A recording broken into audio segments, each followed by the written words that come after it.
meus irmãos, você já se perguntou como ser cheio do Espírito Santo? E o que é ser cheio do Espírito Santo?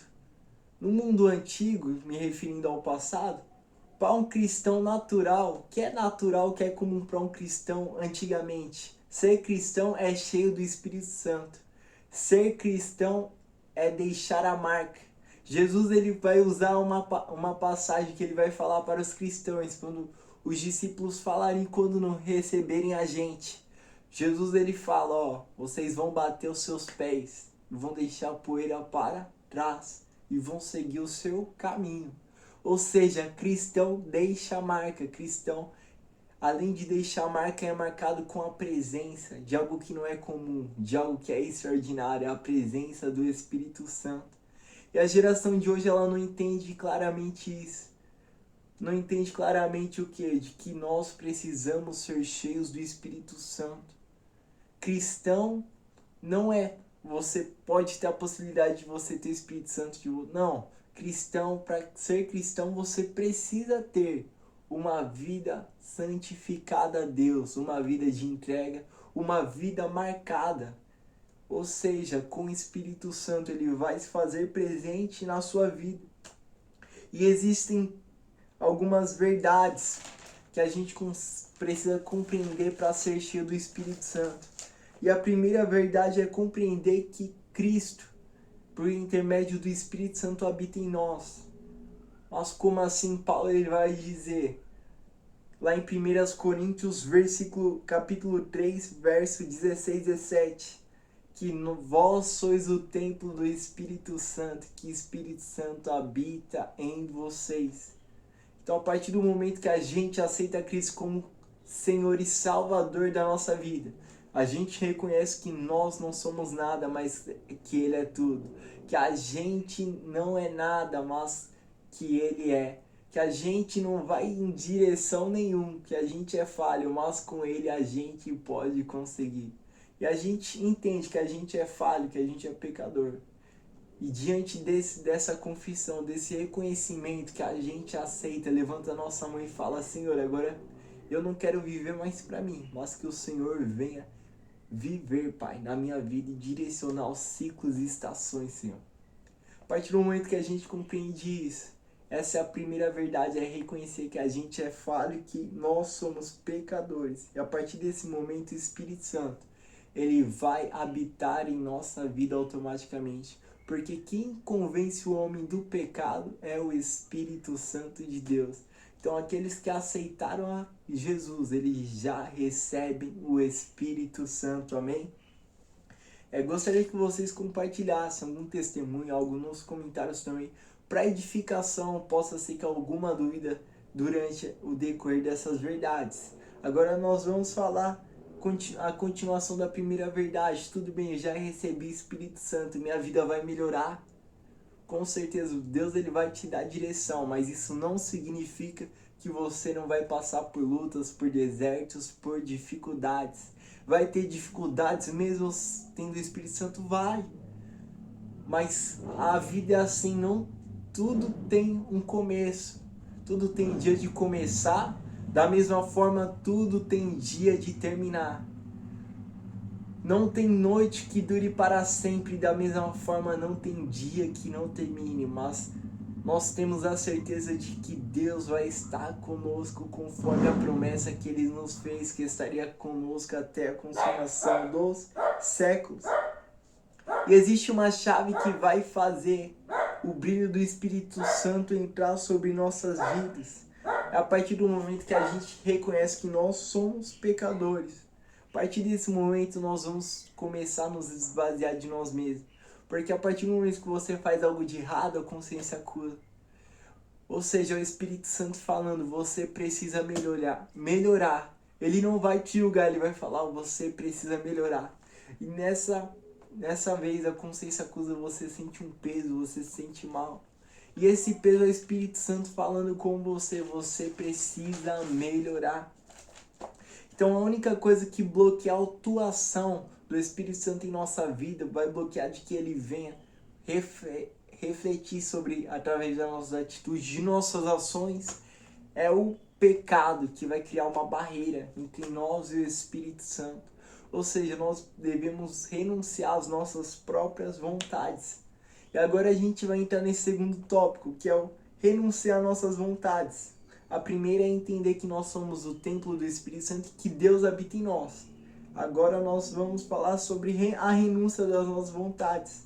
Ou seja, é você pegar a chave de comando da sua vida e falar: Deus, agora é você que vai direcionar os ciclos e estações da minha vida. Ou seja, é a gente renunciar. Como que a gente faz isso?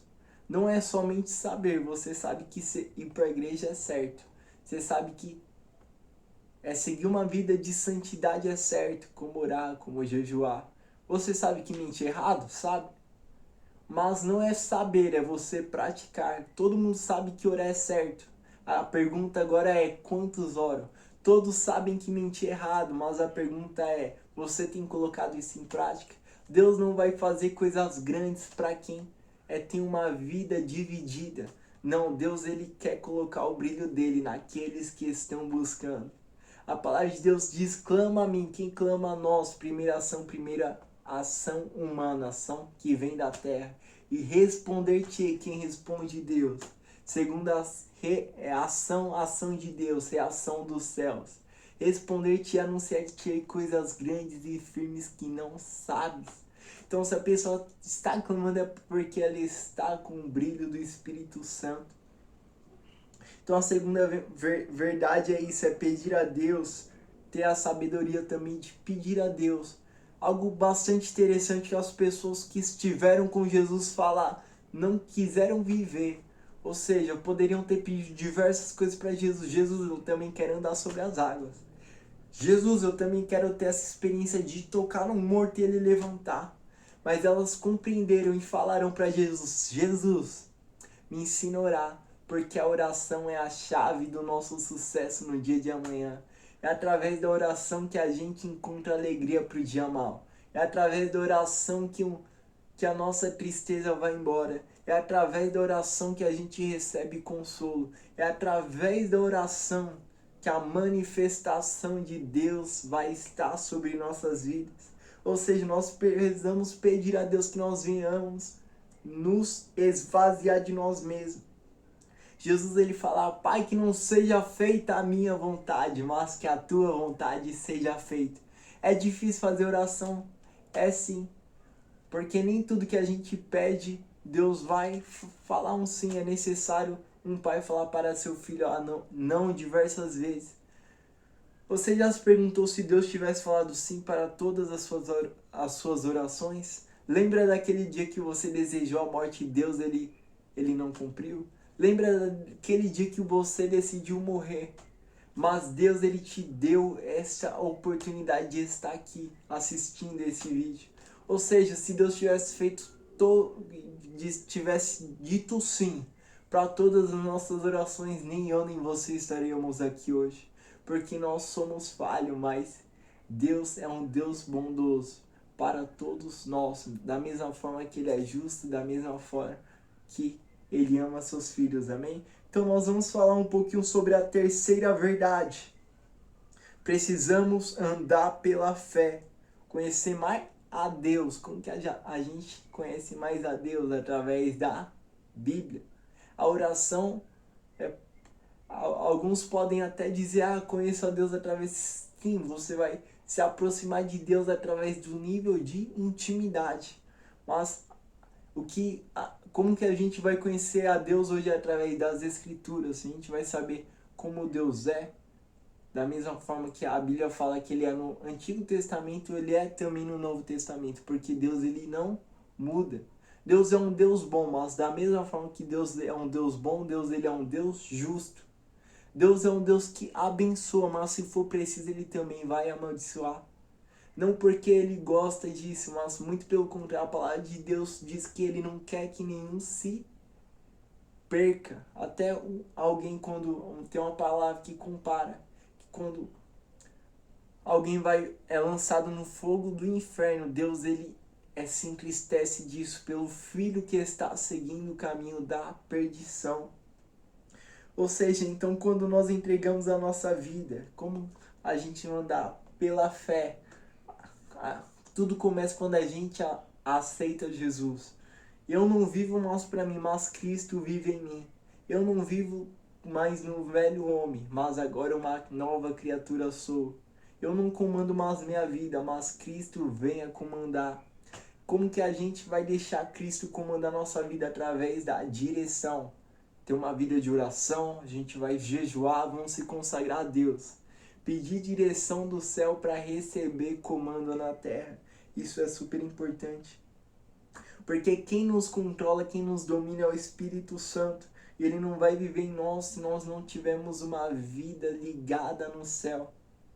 Então isso é muito importante. Paulo ele vai dizer lá em Romanos 6:11. Assim também vocês devem se considerar mortos para o pecado, mas por estarem unidos com Cristo Jesus, Deus, se considerem vivos para Deus. Então o velho homem passou, ontem passou, agora tudo se fez novo. Agora nova criatura nós somos debaixo da graça de Deus. Então Cristo ele está comandando a nossa vida, mas não é viver debaixo de uma incerteza, é viver com a certeza de que Deus ele é quem nos governa, de que Deus nos comanda. Quando nós entregamos a Cristo, nós deixamos o velho homem para trás. O Espírito Santo nos toma e também da mesma proporção ele nos dá poder. E que o Espírito Santo que habita em nós, ele não é aquele que vai fazer com que a gente perca, não, ele vai nos guiar. Deus ele não força, ele direciona. Deus ele não obriga, ele guia. Da mesma forma o Espírito Santo nas nossas vidas. Então nós não vivemos de achismo, não. Crente vive de certeza. Conforme a promessa que Deus ele fez para nós, que ele estaria conosco até a consumação dos séculos. Então, esses são alguns passos para que a gente venha a ser cheio do Espírito Santo e andar com o Espírito Santo. Amém? Peço que vocês iam curtir, compartilhar. Se inscreva também, assim o YouTube estará entregando esse vídeo e mais vídeos serão atingidos pela graça. Em nome de Jesus, amém.